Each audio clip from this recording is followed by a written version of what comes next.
اللہ کی بہترین نعمت ایک اچھا دوست کا مل جانا ہے۔ خدا کی بے انتہا نعمتوں اور اس کے احسانات کا شکر یہ انسانی طاقت سے باہر ہے۔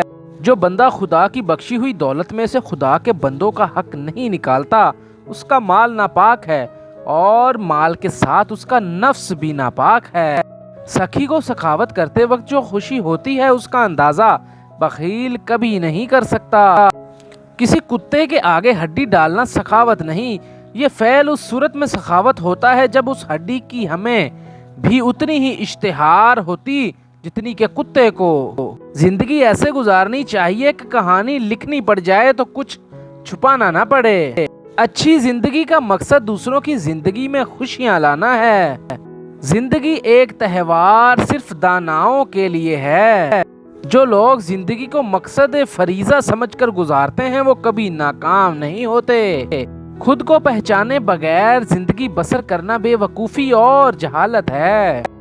حلال روزی کمانا انسان کی روحانی زندگی کی بنیاد ہے۔ اگر تم بوڑھے ہو گئے ہو تو انجیر، خربوزے کے بیج اور چھوٹی شہد رات کو کھا لیا کرو، جوان ہو جاؤ گے۔ وقت اللہ سبحانہ و تعالیٰ کی امانت ہے جس کا ایک لمحہ بھی ضائع کرنا خیانت جرمانہ ہے۔ بیرونی آنکھوں سے انسان موجودات کو دیکھ سکتا ہے مگر بغیر تعلیم کی روشنی کے اس کی حقیقت کو نہیں جان سکتا۔